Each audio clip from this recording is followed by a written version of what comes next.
बिस्मिल्लाहिर्रहमानिर्रहीम। मैं हूं प्रोफेसर शिराज सागर और आप देख रहे हैं मेरा चैनल गुफ्तार एकेडमी। अजीज तलबा, 11वीं जमात के उर्दू के सिलेबस में मौजूद इंतहाई अहम शायर फैज़ अहमद फैज़ की पहली गज़ल का मताला करेंगे। इस गज़ल पर यह हमारा पहला लेक्चर होगा जिसमें फैज़ अहमद फैज़ का तारुफ और पहली गज़ल के 2 अशार की तशरीह की जाएगी। तो सबसे पहले फैज़ का तारुफ करवाते हैं। फैज़ अहमद फैज़ गालिब और इकबाल के बाद उर्दू के सबसे अजीम शायर समझे जाते हैं। आप तकसीम हिंद से पहले 1911 में सियालकोट में पैदा हुए। आप अंजुमन तरक्की पसंद मुसन्निफीन तहरीक के फ़आल रुकन और एक मुमताज़ इश्तराकियत पसंद कम्युनिस्ट थे। अजीज तलबा, आपको बताता चलूँ कि एक तहरीक उठी थी रशिया से, यानी रूस से, इश्तराकियत पसंद तहरीक, कम्युनिज्म कह लें उसको। तो उसका जो मुख्तसर बताऊंगा कि उनके नज़रियात ये थे कि वो मज़दूर जो सारी ज़िंदगी बेचारे मेहनत करते हैं उनका मेयार ज़िंदगी बेहतर नहीं होता, लेकिन उनके मालिक चाहे वो कारखाने के हों, मिल के हों, फैक्ट्री के हों या कोई भी इदारा हो, वो एक फैक्ट्री से कई फैक्ट्रियां बना लेते हैं, एक कारखाने से कई कारखाने और कई मिलें और कई इदारे खोल लेते हैं। लेकिन उनके जो मुलाजिम होते हैं और ख़ास तौर पर जो मुशक्क़त करने वाले मज़दूर पेशा लोग होते हैं, वो बेचारे सारी ज़िंदगी मज़दूर ही रहते हैं और उसी एक छोटी सी तनख्वाह पे गुजारा करते रहते हैं। तो उन्होंने एक नज़रिया पेश किया, इश्तराकियत का नज़रिया, कि हमारा भी कंपनी या इदारे या किसी कारखाने के जो उसका जो मुनाफा है उसमें हमारा भी शेयर होना चाहिए, यानी हमारा भी हिस्सा होना चाहिए। सारा मुनाफा मालिक को नहीं मिलना चाहिए, क्योंकि हम बहुत मुशक्क़त करते हैं, मेहनत करते हैं। हमारी मेहनत के बलबूते पर ही मालिक इतने पैसे कमाता है। तो इस नज़रिए का बड़ा प्रचार किया गया, बड़ा मकबूल हुआ। लेकिन ये नज़रिया जो है क्योंकि अरबाब इख्तियार को मंजूर नहीं था, सारे जो बड़े इदारे, कारखाने, फैक्ट्रियाँ और जो बड़े लोग हैं वही तो कारोबार करते हैं और वही तो इक़्तिदार में आ जाते हैं। तो ये उनके ख़िलाफ़ था, इसलिए उन्होंने इसको दबाया, इसको रोकने की कोशिश की, इसकी हौसला शिकनी की और हर लिहाज से हर हरबा इख्तियार किया। तो रशिया में भी कुछ ऐसा ही हुआ। अगरचे के बड़ा मकबूल रहा है और बहुत सारे ममालिक में इस नज़रियात को मानने वाले आज भी मौजूद हैं, लेकिन अमली तौर पर इसको राइज नहीं किया जा सका, या फिर यूं कह लीजिए कि किसी भी मुल्क में इस नज़रिए के मुताबिक हुकूमत नहीं बन सकी। बहरहाल आज भी इसको मानने वाले पाकिस्तान में भी हैं। पाकिस्तान में भी जब ये नज़रिया आया तो बड़ा मकबूल हुआ और बहुत सारे लोग इस नज़रिए को अपनाते रहे और आज भी अपनाए हुए हैं। तो वो राइटर्स, वो शायर या वो मुसन्निफीन जो इस इश्तराकियत को पसंद करते थे या थोड़ा मार्क्सिज्म या कम्युनिज्म को पसंद करते थे, उन्होंने एक तंजीम बनाई थी जिसका नाम उन्होंने रखा था अंजुमन तरक्की पसंद मुसन्निफीन। तो इस तहरीक में शामिल होने वाले जो मुसन्निफीन या शायर थे, वो अपनी तहरीरों में, अपनी शायरी में इश्तराकियत का ही प्रचार करते थे। मजबूर, बेकस, लाचार, मुशक्क़त करने वाले जो मुशक्क़त पेशा लोग हैं, मजदूर पेशा लोग हैं, उनकी तर्जुमानी करते थे। और जो वो लोग जो इनका इस्तेहसाल करते थे, यानी जागीरदार तबका है, बड़े बड़े वडेरे, चौधरी, बड़ी बड़ी मिलों के मालिक, कारखानों, फैक्ट्रियों के मालिक, और वो लोग जो इक़्तिदार में हैं, उनके हवाले से, उनके जुल्म सितम के हवाले से बात करते थे और इस तरह उनको ये चीज़ें पसंद नहीं आती थी। तो फिर एक महाजराई का सा सिलसिला चल पड़ा था। बहरहाल बात लंबी हो जाएगी, तो मुख्तसर ये कि फैज़ अहमद फैज़ जो हैं ये भी उस तरक्की पसंद मुसन्निफीन जो तहरीक है या जो तंजीम है या अंजुमन थी, उसमें बढ़ चढ़ कर हिस्सा लेते थे और सरकर्दा रुकन के तौर पे थे, और उनकी तहरीरों में भी ये चीज़ें या शायरी में ये चीज़ें नज़र आती हैं। फैज का पैदाइशी नाम चौधरी फैज अहमद था और आप एक जिम्मेदार जट घराने में पैदा हुए और आपका खानदानी गोत्र ततला था। इसकी निशानदही सरकारी कागज और अहले इलाका किया करते हैं। आमतौर से अपना नाम फैज अहमद बताते थे। जब बहैसियत शायर फैज की शोहरत अच्छी खासी फैल गई तो उन्होंने अपने नाम के साथ तखल्लुस का इजाफा करते हुए इसे फैज अहमद फैज लिखना शुरू कर दिया। फैज ने मैट्रिक और इंटर सियालकोट में पास किया। एमए अंग्रेजी और एमए अरबी के इम्तिहानात लाहौर से पास किए। एमए और कॉलेज में अंग्रेजी के उस्ताद भी रहे। दूसरी जंग अजीम के दौरान में फौज के महकमा नशर इशायत से मुंसलिक रहे। जब लाहौर से पाकिस्तान टाइम्स और इमरोज जारी हुए तो उनके एडिटर मुकर्रर हुए। तरक्की पसंद तहरीक से वाबस्तगी और अरबाब इख्तियार पर तनकीद के सबब कैदोबंद की सऊबतें भी बर्दाश्त की। फैज ने उर्दू गज़ल को एक नया लहजा देकर उसे असरी तकाज़ों से हम आहंग किया।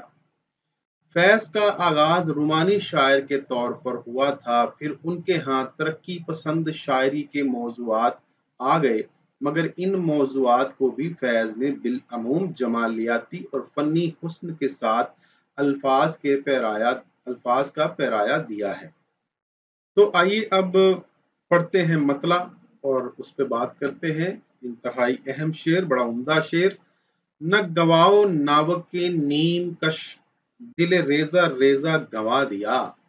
जो बचे हैं संग समेट लो, तने दाग दाग लुटा दिया। न गवाओ इसका मतलब होगा जाया मत करो, और नावक के नीम कश ऐसा तीर जो आधा खींचा हुआ हो, कमान में खींचा गया हो। नावक तीर को कहते हैं, नीमकश आधा खींचा हुआ। दिले रेजा रेजा ऐसा दिल जो टुकड़े टुकड़े हो गया हो, जो पारा पारा हो चुका हो। संग कहते हैं जी पत्थर को, और तने दाग दाग का मतलब होता है जख्मों से चूर बदन, इंतहाई जख्मी जिस्म। लुटा दिया, कुर्बान कर दिया। तो मफहूम है कि ए महबूब अध खींचे तीर मेरे दिल पर मत बरसाओ, मेरा दिल रेजा रेजा होकर बिखर गया है, जो पत्थर बच गए हैं वो भी समेट लो, मैं तो पहले ही जख्मों से चूर चूर जिस्म तुम पर कुर्बान कर चुका हूँ। तो सबसे पहले बात करते हैं कि फैज का दिल रोमान और इनकलाब का संगम है। यानी फैज की जो शायरी है उसमें भी दो रुझानात पाए जाते हैं, और उनके दिलो दिमाग के भी दो रुझानात पाए जाते हैं। एक तरफ वो महबूब की गली जाना भी पसंद करते हैं, और एक तरफ वो इनकलाबी रास्ते का इंतखाब करते हुए दारो रसन की तरफ भी जाना पसंद करते हैं। और दोनों सूरतों में वो कहते हैं कि मैं जान से गुजर जाऊंगा, मैं आखिरी हद तक जाऊंगा, हर कदम को एक यादगार बना दूंगा। तो मोहब्बत की बातें भी हैं और इनकलाबी बातें भी हैं। एक तरफ वो महबूब जो है उसके जुल्म सितम का भी शिकार हैं, और दूसरी तरफ वो अरबाब इख्तियार के जुल्म सितम का भी शिकार हैं। तो उनके हर शेर में दो जाविये हैं, दोनों तरफ बात लेके जा सकते हैं, दोनों तरह इसकी तशरीह की जा सकती है। और अजीज तलबा, अगर आप दोनों तरह से इनके हर शेर की तशरीह कर देंगे तो मेरे ख्याल से कि आपकी तशरीह भी अच्छी खासी हो जाएगी, और बहुत सारा मवाद उसमें आ जाएगा और आपको अच्छे खासे नंबर्स भी मिल सकते हैं।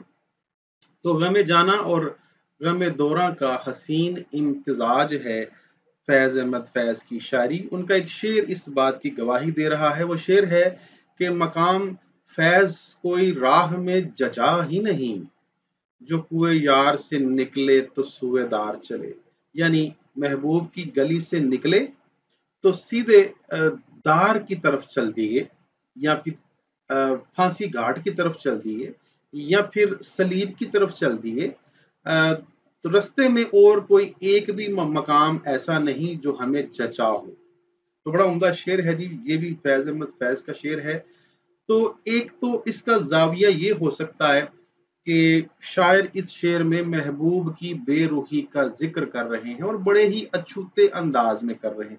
अछूते से मुराद के पहले शायद किसी शायर ने इस तरीके से, इस सलीके से महबूब की बेरुखी का जिक्र ना किया हो। हमने पहले भी बहुत सारे शायरों की शायरी पर बात की है, आपने मेरे लेक्चर सुने होंगे, तो किसी ने भी इस तरीके से अपने महबूब की बेरुखी का तज़किरा नहीं किया।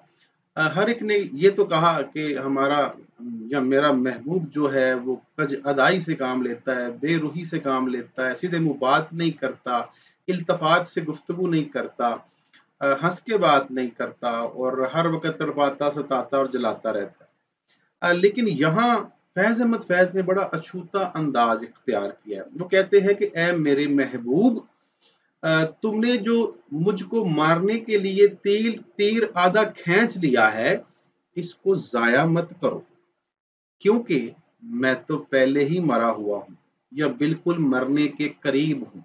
आसान लफ्ज़ों में हम आपको समझाने के लिए मिसाल देता हूँ कि एक शख्स जो पहले से ही ज़ख्मी है और बहुत जल्द मर जाएगा, यानी नज़ा के आलम में है, चंद मिनटों में मरने वाला है, तो फिर हम उस पर मज़ीद गोली मार के, मज़ीद तलवार मार के या फिर मज़ीद तीर मार के क्यों ज़ाया करेंगे?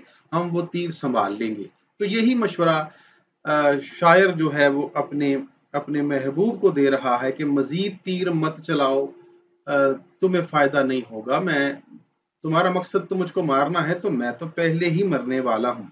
और फिर वो ये मज़ीद कहता है कि अपने जो पत्थर तुमने मुझको मारने के लिए उठाए हैं, तो वो समझो कि बच गए हैं, क्योंकि मेरा तो जिस्म पहले ही ज़ख्मों से चूर है, सर से लेकर पाँव तक लहूलुहान हूँ, लिहाज़ा मज़ीद पत्थर मार के अपने पत्थर ज़ाया मत करो, किसी और को मारने के काम आएँगे। मुझे मारकर तुम्हें मज़ीद कोई फ़ायदा नहीं मिलने वाला, क्योंकि मैं तो इस दुनिया को पहले ही छोड़ के जा रहा हूँ। अब मज़ीद मुझ में पत्थर खाने और तीर खाने की सकत भी नहीं रही। एक और बड़ी अहम बात कि यहाँ शायर सिर्फ हकीकत में तीर खाने और पत्थर खाने की बात नहीं कर रहा, बल्कि यहाँ जो बाज़ शायर आपको पता है कि महबूब की आँखों को, निगाहों को तीरों से तशबीह देते हैं और कहते हैं कि तुम्हारे निगाहे नाज़ के तीर जो हैं उन्होंने मुझको घायल कर दिया, या तुम्हारी बेवफ़ाई ने, कज अदाई ने, तुम्हारे रवैयों ने मुझे इतनी तकलीफ़ दी है कि मैं अब मरने के करीब हूँ। तो अजीज तलबा, ज़रूरी नहीं है कि यहाँ हकीकत में तीर लगे हों या पत्थर लगे हों। कुछ ज़ख्म जो हैं वो जिस्म पर नहीं लगते, वो रूह पर लगते हैं, वो दिल पर लगते हैं। तो उन ज़ख्मों से भी इंसान तकलीफ में मुब्तला हो सकता है और जान से भी गुज़र सकता है, मर भी सकता है। तो यहाँ शायर ने अपने महबूब की बेवफ़ाई का, उसकी कज अदाई का, उसकी टेढ़ी निगाहों का, और यहाँ एक और बात बताता चलूँ कि चूँकि अध खिंचे तीर से मुराद यहाँ एक तशबीह बड़ी उम्दा है कि शायर ने अपने महबूब की अध खुली आँखों की बात की है। तो अध खुली आँखें जो है ना महबूब की, वो शायरों के लिए मस्त कर देने वाली आँखें होती हैं। वो मीर का बड़ा उम्दा शेर है इस हवाले से, जो आपने कई दफ़ा सुना भी होगा। मीर उन नीम बाज़ आँखों में सारी मस्ती शराब की सी है। तो नीमबाज का मतलब भी अध खुली आंखें, और यहाँ अध खिंचा तीर। तो अध खिंचा तीर और अध खुली आंखें, इनमें तशबीह दी जा रही है और कहा जा रहा है कि अपनी अध खुली आंखें जो हैं उनसे मुझे मजीद घायल मत करो, मैं तो पहले ही मर चुका हूँ या मरने वाला हूँ। मजीद इतने सितम करके मुझको मजीद जो है तकलीफ में मुब्तला ना करो। शेर देखिएगा, दो तीन शेर यहाँ पे आपको पढ़ के सुनाता हूँ। नजर से कत्ल कर डालो, न हो तकलीफ दोनों को, तुझे खंजर उठाने की, मुझे गर्दन झुकाने की। और थम गया शोरे जुनू, खत्म हुई बारिश संग, खाके राह आज लिए है लबे दिलदार का रंग। और एक और शेर, निगाहें इस कदर कातिल के उफ उफ, अदाएं इस कदर प्यारी के तौबा। अब आते हैं जी इस शेर के दूसरे रुख की जानिब, जो कि एक इनकलाबी रंग है, इनकलाबी जाविया है। तो जैसा मैंने फैज़ का तारुफ करवाते हुए कहा था कि वो एक ख़ास नज़रिए के तहत शायरी करते थे, उसका प्रचार करते थे, अपनी गुफ्तगू में अपनी तकरीरों में, अपनी शायरी में, अपनी तहरीरों में हर जगह इश्तराकियत जो नज़रिया है उसका प्रचार करते थे और मज़लूमों, मजबूरों, मज़दूरों के हक़ में बात करते थे और उन पर जो ज़ुल्म और सितम होता था या उनका जो इस्तेहसाल होता था, इस्तेहसाल का मतलब होता है किसी का हक़ छीन लेना। तो हमारे मुल्क में तो ये सिलसिला जो है 77 साल से है कि वो लोग जो अशराफिया में शुमार होते हैं, जो हुक्मरान तबका है, जो उमरा लोग हैं, तो वो आम लोगों का इस्तेहसाल करते हैं, रियाया का इस्तेहसाल मुख्तलिफ तरीकों से करते हैं। बात लंबी नहीं करना चाहूँगा, सिर्फ इतना बता देता हूँ, आप जानते हैं कि हमारे मुल्क में हुक्मरान तबका हमारा इस्तेहसाल किन-किन तरीकों से करता है। तो शायर जो है वो उन तबका उमरा और साहिबाने इक़्तिदार जो है उनसे मुखातिब हैं जिन्होंने कि फैज़ पर बड़े ज़ुल्म और सितम किए। ये ज़ुल्म और सितम किस तरीके से थे कि वो उनको सताते थे, उन पर केस बनाते थे, उनको जेल में डाल देते थे, उन पर सख्तियाँ करते थे, उनको मजबूर करते थे और कहते थे कि अपने नज़रियात से बाज़ आ जाओ। और जब वो नज़रियात से बाज़ नहीं आते थे, तो फिर उन पर झूठे केस बनाकर उनको जेल में डाल दिया जाता था। तो फैज़ अहमद फैज़ जो हैं ये कई बार जेल जा चुके हैं और अरबाब इख्तियार की सख्तियाँ बर्दाश्त कर चुके हैं, तो उन पर काफ़ी ज़ुल्म और सितम हो चुका है इस हवाले से। तो वो अपने अ, उन दुश्मनों से मुखातिब हैं बराह रास्त जो कि हुक्मरान तबका है, उनसे कह रहे हैं कि ए तबका हुक्मरान, अब मज़ीद जो तीर तुमने मुझको मारने के लिए उठाए हुए हैं वो मत मारो, यानी मज़ीद ज़ुल्म और सितम मत करो। मैं तो पहले ही तुम्हारे ज़ुल्म और सितम का शिकार होकर मरने वाला हूँ, यानी मैं तो अब बहुत जल्द मर जाऊँगा। अब तुम्हें मज़ीद मुझ पर ज़ुल्म सितम करने की ज़रूरत नहीं पड़ेगी, मेरे खिलाफ कोई काम करने की ज़रूरत नहीं पड़ेगी, मेरे रास्ते में कांटे बिछाने की ज़रूरत नहीं पड़ेगी, क्योंकि मैं इस दुनिया को छोड़ के जा रहा हूँ और बहुत जल्द तुम्हारी मुराद पूरी हो जाएगी और तुम्हारी ख्वाहिश पूरी हो जाएगी, लिहाजा मज़ीद मुझ पर ज़ुल्म सितम के तीर मत चलाओ। आखिर में एक शेर के साथ इसकी तशरीह मुकम्मल करते हैं। दिल से निकलेगी ना मर कर भी वतन की उल्फत, मेरी मिट्टी से भी खुशबू वफा आएगी। तो आइए अब शेर नंबर 2 जो है वो पढ़ते हैं और उस पर बात करते हैं। अजीज तलबा, एक बात बताता चलूं कि फैज़ अहमद फैज़ की ये गज़ल बहुत अहम है, इम्तिहानी नुक्ता निगाह से भी बहुत अहम है और अक्सर व बेशतर इसमें से 3 अशार जो हैं वो बोर्ड के पेपर में आ जाते हैं, तो इसको आपने नज़रअंदाज नहीं करना। दूसरा शेर है कि मेरे चारा गर को नवीद हो, सफ़े दुश्मना को खबर करो, वो जो कर्ज रखते थे जान पर, वो हिसाब आज चुका दिया। चारा गर से मुराद है जी, वैसे तो इसका मतलब होता है इलाज करने वाला, मतलब हमदर्द, दिलजोई करने वाला भी कह सकते हैं। नवीद का मतलब होता है जी खुशखबरी। सफ़े दुश्मना, दुश्मनों की सफ़ या दुश्मनों की कितार, इससे मुराद है बहुत सारे दुश्मन। हिसाब चुकाना, हिसाब बराबर कर देना, वगैरह वगैरह। तो मफ़हूम ये है कि मेरे मुआलिज और दोस्तों को ये खुशखबरी सुना दो कि मैं जान से गुजर गया हूँ, अब तुम्हें मज़ीद इलाज की ज़हमत उठाना नहीं पड़ेगी। दुश्मनों को भी इत्तला दे दो कि अब उन्हें मुझे नुकसान पहुँचाने की फ़िक्र नहीं करनी पड़ेगी। तो सबसे पहली बात कि चारागर जो है, वैसे तो मैंने बताया कि इसका मतलब इलाज करने वाला होता है, लेकिन यहाँ चारागर से मुराद हैं वो करीबी दोस्त, वो गमगुसार जो आपका गम बाँटते हैं, आपके आँसू पोंछते हैं, आपकी दिलजोई करते हैं, आपका आपके ज़ख्मों पर मरहम रखते हैं, वगैरह वगैरह। चारागर से मुराद है वो तमाम दोस्त जिनका मैंने ज़िक्र किया। तो दूसरी बात कि ये जो शेर है ये शायर का मरसिया भी है।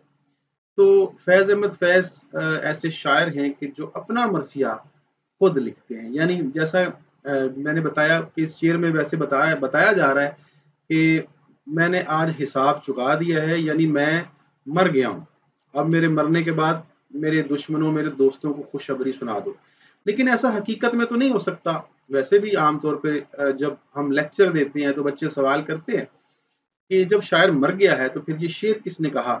तो अजीज तलबा, ऐसा होता है कि शायर मरा नहीं होता, या तो वो मरने के करीब होता है, या फिर ये एक ख्याली बात होती है, एक तस्वुराती शेर होता है कि मैं मर जाऊंगा तो मेरे बाद जो है काश कोई ऐसा कर दे, या फिर काश के ऐसा हो जाए, मुझे मौका मिल जाए कि मैं अपने दोस्तों को पैगाम भेज सकूं, या फिर वो मरने के बिल्कुल करीब है। या फिर एक और बात याद रखिएगा कि ज़रूरी नहीं कि इंसान की मौत वही होती है जो तबई तौर पे होती है, यानी जब इंसान की रूह इंसान के जिस्म से जुदा हो जाती है तो फिर तो इंसान मर जाता है। लेकिन ऐसा ज़रूरी नहीं कि मौत सिर्फ ऐसे ही होती है। कुछ लोग जिंदा रहते हुए भी मर जाते हैं, कुछ लोग सांस लेते हुए भी मर जाते हैं। वो एक बड़ा उम्दा शेर इस हवाले से कि सांसों के सिलसिले को न दो जिंदगी का नाम, जीने के बावजूद भी कुछ लोग मर गए। तो याद रखिएगा कि कुछ दुख, कुछ तकालीफ, कुछ सदमे, बाज़ औक़ात ऐसी कर्ब की कैफियत इंसान को मिल जाती है कि इंसान जीते जी मर जाता है। तो हो सकता है कि शायर ने जीते जी मरने की बात की हो। तो बहरहाल ये शायर का अपना मरसिया भी है। मजीद ये कि ये शायर की वसीहत भी समझा जा सकता है। इस शेर में शायर ने एक वसीहत भी की है कि मैं जब मर जाऊंगा तो मेरे मरने के बाद है मेरे दोस्तों को खबर दी जाए, मेरे दुश्मनों को भी खुशखबरी सुना दी जाए कि मैं जो कर्ज रखता था तुम दोनों की तरफ से, वो मैं आज मर के मैंने चुका दिया है, हिसाब बराबर कर दिया है। शेर देखिएगा, जो तुझ बिन न जीने को कहते थे हम, सो उस अहद को अब वफा कर चले। एक और शेर कि बहरे गम को पार करने के लिए मौत को साहिल बनाया जाएगा। तो दोस्तों और रकीबों के लिए खुशखबरी है जी इस शेर में। अगर हम इश्क मजाजी के हवाले से इसकी तशरीह करें तो जैसा आपको पता है कि जब महबूब जुल्मों सितम ढाता है, जफाकारी से काम लेता है, आशिक को तकलीफ पहुंचाता है, या फिर बेवफाई करता है, जानबूझकर उसको सताता है या अजियत में मुब्तला रखता है, तो फिर आशिक जो है वो अपने उन गम गुसारों के पास रहता है, या ऐसे दोस्तों के साथ रहता है जो कि उसके आंसू पोंछते हैं, उसकी दिलजोई करते हैं, उसको हौसला देते हैं, आसान लफ्जों में उसका रूहानी इलाज करते हैं, उसके रूहानी जख्मों पर मरहम रखते हैं। ऐसे लफ्ज जो है उस इस्तेमाल करते हैं कि उसको सुकून मिले, उसको हौसला मिले, वो उसको सब्र करने और बर्दाश्त करने की तलकीन करते हैं। तो ऐसे दोस्त होते हैं। और दूसरा, उसके दुश्मन, उसके रकीब होते हैं जो कि उसको तकलीफ में देकर खुश होते हैं। और हर तरह के लोग जो हैं वो हर इंसान की जिंदगी में पाए जाते हैं। कुछ दोस्त होते हैं, कुछ दुश्मन होते हैं। तो यहाँ महबूब की बात नहीं हो रही, महबूब का जिक्र नहीं है, महबूब तो खुद जालिम है। यहाँ चारागर से मुराद है वो दोस्त जो एक आशिक को इश्क में पहुंचने वाली तकलीफों से दूर रखते हैं, उसकी गमगुसारी करते हैं और उसकी दिलजोई करते हैं। और रकीबों से मुराद वो दुश्मन जो आशिक को तकलीफ पहुंचाकर खुश होते हैं, जो आशिक के महबूब को उससे बदजन करते हैं, जो आशिक और महबूब के दरमियान दीवार खड़ी करते हैं, रुकावटें खड़ी करते हैं, उनको दूर करना चाहते हैं और अपने मकासद को पूरा करना चाहते हैं। यहाँ सफ़े दुश्मना से मुराद है रकीबों की कितार। तो यकीनन उसके बेशुमार रकीब हैं, लेकिन रकीबों के साथ उसके बेशुमार दोस्त भी हैं जो कि उसके गमगुसार हैं। तो वो समझता है कि मेरे दोस्त जो हैं वो मेरे गमगुसारी करते हैं, उनको मेरे पास आना पड़ता है, मेरे रूहानी ज़ख्मों पर मरहम रखने पड़ते हैं, या फिर कितना वक्त वो मुझ पर खर्च करते हैं, चल कर आते हैं, मेरे लिए खुद तकालीफ में मुब्तला हो जाते हैं, मेरा गम देखकर वो भी गमगीन हो जाते हैं। तो इसलिए उनको भी जाकर ये खुशखबरी सुना दो कि अब मैं मरने वाला हूँ, मरने के करीब हूँ, और मैं मर कर उनके सारे जो मुझ पर एहसानात हैं उनका कर्ज चुका दूंगा। आइंदा उनको मेरे लिए जहमत नहीं उठानी पड़ेगी, मेरे पास आने की ज़रूरत नहीं पड़ेगी और मेरे आंसू पहुँचने की उनको कोई ज़रूरत नहीं पड़ेगी। दूसरा, दुश्मन जो रकीब हैं उनको भी ये खबर दे दो, उनके लिए तो वैसे ही मेरा मर जाना खुशखबरी से कम नहीं होगा, बहुत बड़ी खुशखबरी होगी उनके लिए कि उनका एक दुश्मन रास्ते की रुकावट वो मर रहा है, या फिर जिसके लिए वो मेरे महबूब को जाकर शिकायत करते थे, मुझ पर इल्ज़ाम तराशियाँ करते थे, मेरे खिलाफ उनको बदगुमान करते थे, अब उनको इतने जतन नहीं करने पड़ेंगे, अब उनको इतने बहुत सारे मसाइल का सामना नहीं करना पड़ेगा, अब उनके लिए आसानी हो जाएगी कि उनके रास्ते की एक बड़ी रुकावट जो है वो आज ख़त्म हो जाएगी। तो दोनों को जाके खुशखबरी सुना दो, दुश्मनों को भी बता दो कि आज फैज़ अहमद फैज़ मर कर तुम्हारे सब हिसाब बराबर करने वाला है। शेर देखिएगा, बदला वफा का देंगे बड़ी सादगी से हम, तुम हमसे रूठ जाओ और जिंदगी से हम। दूसरा रुख जो मैंने पहले कहा था कि फैज़ के हर शेर के दो रुख हैं, दो पहलू हैं, बड़े ही गहरे शेर होते हैं, पहलूदार शेर होते हैं। तो दूसरा रुख जो है फैज़ के नज़रियात और जद्दोजहद के हवाले से है। जैसा मैंने कहा कि उसके कुछ ख़ास नज़रियात थे जो कि इश्तराकियत पसंद था और वो अपने नज़रियात से दस्तकश होने वाला नहीं था। हर लिहाज से अपने नज़रियात पर कायम रहा और उसके हवाले से ना सिर्फ नज़रियात का प्रचार किया बल्कि जद्दोजहद भी की।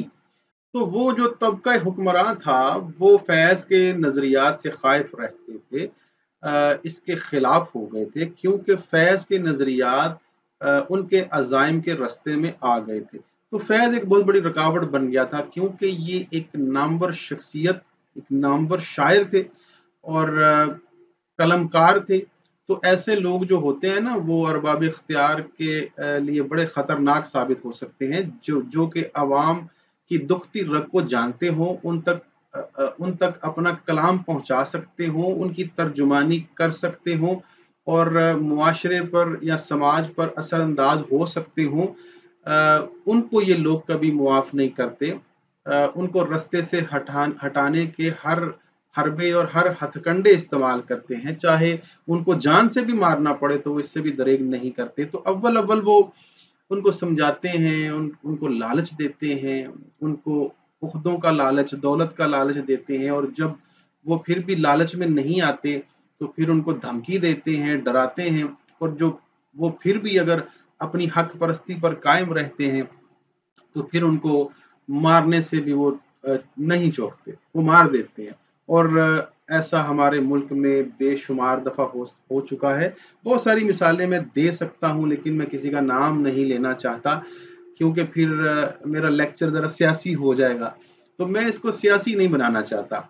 मैं एक जनरल सी बात करना चाहता हूँ। आप लोग मुझसे ज़्यादा समझदार हैं कि हमारे मुल्क में कौन हैं जो कि इस तरह की हरकत करते हैं और किस तरह दबाते हैं, किस तरह इस्तेहसाल करते हैं, किस तरह अवाम के हक पर डाका मारते हैं और फिर अगर कोई उनके खिलाफ बोले, कोई इंसाफ का अलंबरदार बन जाए, कोई हक परस्त बन जाए, जो उनकी तर्जुमानी करे और उनको बेनकाब करे अपने दुश्मनों को या फिर अरबाब इख्तियार को, जागीरदारों को, वडेरों को और पार्लियामेंट में बैठे हुए वो लोग जिनके हाथों में हमारे मुल्क की बागडोर है और वो हमारे मुल्क को तबाह करने के दर पे हैं, उनके खिलाफ कोई बात करे तो फिर वो उसको रास्ते से हटा देते हैं। तो फैज़ अहमद फैज़ ये कह रहे हैं कि मेरे दुश्मनों और मेरे दोस्तों को एक खुशखबरी सुना दो कि अब हम दुनिया से जाने वाले हैं। एक और बात बताता चलूँ कि फैज़ के कुछ हामी भी हैं, वो हामी उसकी हिमायत करते हैं, वो उसके वो यूँ समझ लीजिए कि उसके हमनवा हैं, वैसे ही नज़रियात रखते हैं और यूँ समझ लें कि उसके दुःख का मदावा भी करते हैं, जितना हो सके उसकी मदद करते हैं। मिसाल के तौर पर तरक्की पसंद मुसन्निफ़ीन के तमाम शायर और अदीब या फिर वो सारे लोग जो कि इश्तराकियत को पसंद करते हैं, कम्युनिज़्म को पसंद करते हैं और ऐसी अशराफिया के खिलाफ इक़दामात करते हैं या लिखते हैं या बोलते हैं, वो सारे लोग फैज़ के हामी थे और दूसरा फैज़ के मुखालिफ थे हर वो तबका جو کہ مظلوموں کا استحصال کرتا ہے، ان پر ظلم و ستم کرتا ہے، یا ان کا حق چھینتا ہے، یا پھر ایسے لوگ جو کہ مزدوروں کا حق چھینتے ہیں، ان سے کام زیادہ کرواتے ہیں اور ان کو معاوضہ کم دیتے ہیں، بڑی تھوڑی تنخواہ پر وہ بیچارے کام کرنے پر مجبور ہوتے ہیں اور وہ ان کی مجبوری سے فائدہ اٹھاتے ہیں۔ تو ایسے لوگ، ایسے عمراء، ایسے جاگیردار، یا پھر ایسے حکمران، ایسے حکام جو ہیں وہ فیض کے مخالفین میں سے ہیں، وہ ہر لحاظ سے فیض کو رستے سے ہٹانا چاہتے ہیں۔ تو اس شعر کو اس نظریے سے بھی دیکھیں تو شعر پر یہ بات کی جا سکتی ہے کہ فیض اب ان تمام تکالیف سے گزر کر مرنے کے قریب ہے۔ تو وہ کہہ رہا ہے کہ اے میرے حامیوں، میرے میرے جیسے نظریات رکھنے والوں، جو تم میری حمایت کرتے تھے، میری مدد کرتے تھے، اب تم کو میری مزید حمایت کر کے تکلیف اٹھانے کی ضرورت نہیں ہے، کیونکہ تم میری حمایت کرو گے تو تمہیں بھی ارباب اختیار کی دشمنی مول لینا پڑے گی۔